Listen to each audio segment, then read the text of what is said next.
वायनाड से, जहां कांग्रेस नेता राहुल गांधी आज लोकसभा चुनाव में अपना नामांकन दाखिल करेंगे। केरल के वायनाड से राहुल गांधी दोबारा चुनाव लड़ रहे हैं। नामांकन से पहले वो निर्वाचन क्षेत्र में एक रोड शो भी करेंगे और आज शाम तक दिल्ली लौट आएंगे। सुबह करीब 11 बजे राहुल गांधी वायनाड पहुंचेंगे। उसके बाद कलपेट्टा के न्यू बस स्टैंड से चंद्रगिरी ऑडिटोरियम तक रोड शो करेंगे।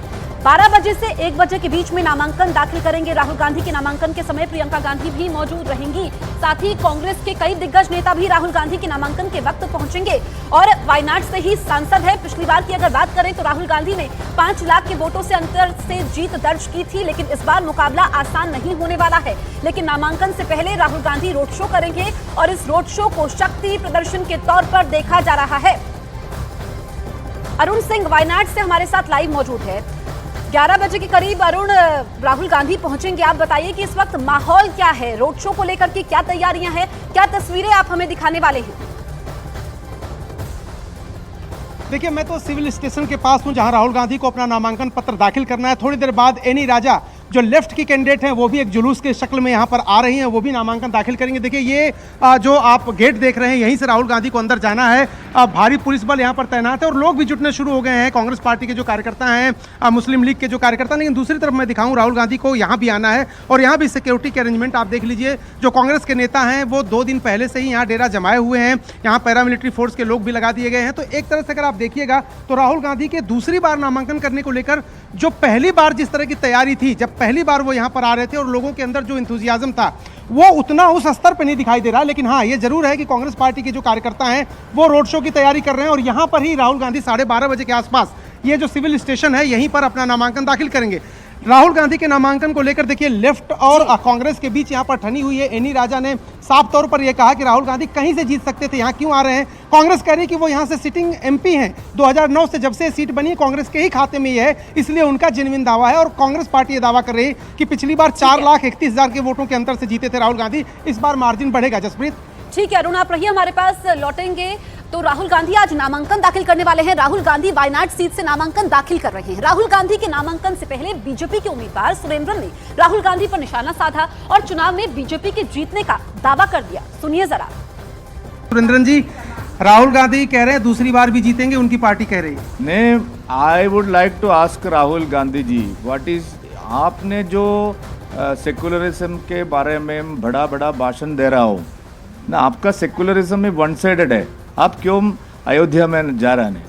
Are you ready to go and have a darshan in Ayodhya Ram temple before the Wayanad elections? Why no, 5 lakh से ज़्यादा, 6 लाख से ज़्यादा राम भक्त है वायनाड में। क्या आप अयोध्या में नहीं जा रहे हैं? ये मेरा क्वेश्चन है ना। वो और एक क्वेश्चन है ना। सो ये वायनाड लोकसभा क्षेत्र में कम से कम लगभग 20% से ज़्यादा जनजाति समाज है। हमारे जो नरेंद्र मोदी जी ने श्रीमती द्रौपदी मुर्मू जी को देश के पहला स्थान, राष्ट्रपति जी का स्थान दिया ना, वो क्या उसी समय राहुल गांधी जी का, तो क्या होगा यहाँ से, कौन जीतने वाला है इस बार? हमें Narendra Modi ji, now people are saying that welcome Modi, bye bye Rahul. Arun, K Surendran कह रहे हैं कि राहुल गांधी अयोध्या नहीं गए, राम मंदिर के दर्शन नहीं किए, सेक्युलरिज्म को मुद्दा बना रहे हैं। आप बताइए कि क्या ये बड़ा मुद्दा बनेगा, क्योंकि इस बार मुकाबला त्रिकोणीय है, और क्या क्या मुद्दे रहने वाले हैं जो राहुल गांधी पर हावी हो सकते हैं? देखिए जसप्रीत, इस अगर कंस्टिट्यूएंसी वायनाड की अगर पॉपुलेशन की बात करें और वोटर्स की बात करें, मुस्लिम वोटर्स बहुसंख्यक हैं यहाँ पर, इसमें दो राय नहीं है। और सुरक्षित सीट है ये कांग्रेस पार्टी के लिए। लेफ्ट का अगर कोई कैंडिडेट लड़ता या दोनों मिलकर एक साथ लड़ते, लेकिन चूंकि एनी राजा अलग चुनाव लड़ रही है और पिछली बार भी लड़ी थी, लेकिन कोई सशक्त कैंडिडेट नहीं था। इस बार थोड़ा मजबूत कैंडिडेट है। डी राजा जो केंद्रीय नेता है, उनकी पत्नी है और यहाँ पर कैंपेन भी कर रही है। थोड़ी देर बाद वो नामांकन भी करेंगी। तो जो मुस्लिम वोटर हैं वो ज़्यादा हैं। अब बीजेपी के लिए ज़रूरी है कि वो हिंदुत्व का कार्ड यहाँ खेले, ताकि जो वोटर हैं उनके वो ध्रुवीकरण में आए, क्योंकि कांग्रेस पार्टी मुस्लिम लीग के साथ चुनाव लड़ रही है। तो दो तरफा मुकाबला अगर होता है तो भारतीय जनता पार्टी अगर राम मंदिर का मुद्दा नहीं उठाएगी, तो हिंदुत्व का मुद्दा नहीं उठाएगी अगर यहाँ पर, तो चुनाव रोचक नहीं होगा। पिछली बार चूंकि भारतीय जनता पार्टी को 80,000 के आसपास वोट मिले थे, इस बार के सुरेंद्रन प्रदेश के अध्यक्ष भी हैं और वो यहाँ पर कैंप कर रहे हैं। तो कोशिश ये है बीजेपी की कि त्रिकोणीय मुकाबला बनाया जाए। पिछली बार एक तरह से देखिए 4.5 लाख के आसपास वोटों से राहुल गांधी जीते थे, तो बहुत ज़्यादा मुकाबला दिखा नहीं था।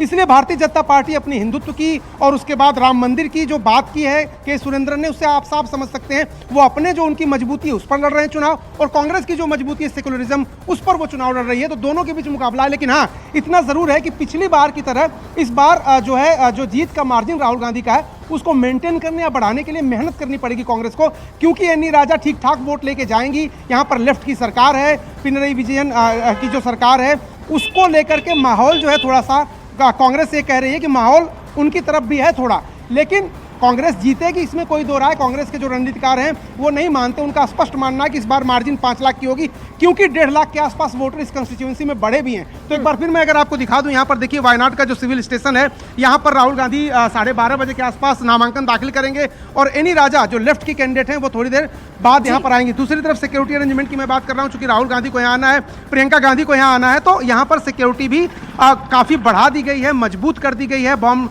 डिस्पोजल स्क्वाड भी यहाँ पर है और पैरामिलिट्री फोर्स के भी लोग लगा दिए गए हैं। और जो रोड शो है लगभग 30 से 35 मिनट का रोड शो होने वाला है। एक छोटी सी रैली होगी और उसके बाद प्रियंका गांधी के साथ राहुल गांधी नामांकन दाखिल करेंगे वायनाड से, और दूसरी बार जीतने की उम्मीद में। जी ठीक है, और इस बार दूसरी बार जीतने की उम्मीद है। पिछली बार जब आए थे तो सेफ सीट मानी जा रही थी, लेकिन इस बार मुकाबला रोचक भी है, जैसा कि अरुण जानकारी दे रहे थे। बढ़ते हैं आगे, महाराष्ट्र में महायुति में रत्नागिरी सिंधुदुर्ग लोकसभा सीट पर पेच सुलझ चुका है। सूत्रों के मुताबिक रत्नागिरी सिंधुदुर्ग सीट पर शिंदे गुट ने अपना दावा छोड़ दिया है। पहले शिंदे गुट इस सीट से किरण सामंत को उम्मीदवार बनाने की तैयारी कर रही थी, लेकिन बीजेपी के साथ हुई कई बैठक के बाद शिंदे गुट ने इस सीट पर अपना दावा छोड़ दिया है। अब इस सीट से बीजेपी केंद्रीय मंत्री नारायण राणे को टिकट दे सकती है। इस वक्त की ब्रेकिंग न्यूज 18 इंडिया पर आपको बता रहे हैं। महायुति में रत्नागिरी सिंधुदुर्ग लोकसभा सीट पर पेच सुलझ गया है। इस तरीके से पेच सुलझा है कि रत्नागिरी सिंधुदुर्ग सीट पर शिंदे गुट ने अपना दावा छोड़ दिया है। अब जब शिंदे गुट ने दावा छोड़ा है तो फिर ये सीट बीजेपी अपना उम्मीदवार यहां पर उतारेगी, और शिंदे गुट ने इस सीट पर अपना दावा छोड़ा है। कई दौर की बैठक होती है। इस सीट से बीजेपी केंद्रीय मंत्री नारायण राणे को टिकट दे सकती है, ये सूत्र बता रहे हैं। औपचारिक ऐलान भी होगा तो क्या नारायण राणे को बीजेपी टिकट देगी, ये इस वक्त सबसे बड़ा सवाल है। लेकिन एक तरीके से इस सीट पर बीजेपी का रास्ता साफ हो चुका है। महाराष्ट्र की सांगली सीट को लेकर कांग्रेस में कलह शुरू हो चुकी है। इस सीट पर आपको बताएं कि उद्धव गुट ने चंद्रहार पाटिल को उम्मीदवार घोषित कर दिया है, जिसको लेकर कांग्रेस के कई नेता खफा हैं। अब बताया यह जा रहा है कि एक पूर्व मंत्री और सांगली से विधायक विश्वजीत कदम समेत कई नेताओं ने पार्टी की बैठक से दूरी बना ली है। महाराष्ट्र की सांगली सीट को लेकर के कलह शुरू हो चुकी है। पहले से हमने देखा कि ये सीट हॉट सीट बनी हुई थी। इस सीट पर उद्धव गुट ने चंद्रहार पाटिल को उम्मीदवार घोषित किया है। कांग्रेस के कई नेता खफा है, और जब ये उद्धव गुट ने यहां पर सीटों का ऐलान किया था, उसके बाद कांग्रेस ने कहा था कि उद्धव गुट को गठबंधन का पालन करना चाहिए। अभी जानकारी ये मिल रही है कि जो उद्धव गुट ने सांगली सीट पर उम्मीदवार उतारा है, इसको लेकर के कांग्रेस के कई नेता नाराज चल रहे हैं। पूर्व मंत्री और सांगली से विधायक विश्वजीत कदम समेत कई नेताओं ने पार्टी की बैठक से दूरी बना ली है। तो अभी तक यहां पर पेच उलझा हुआ है।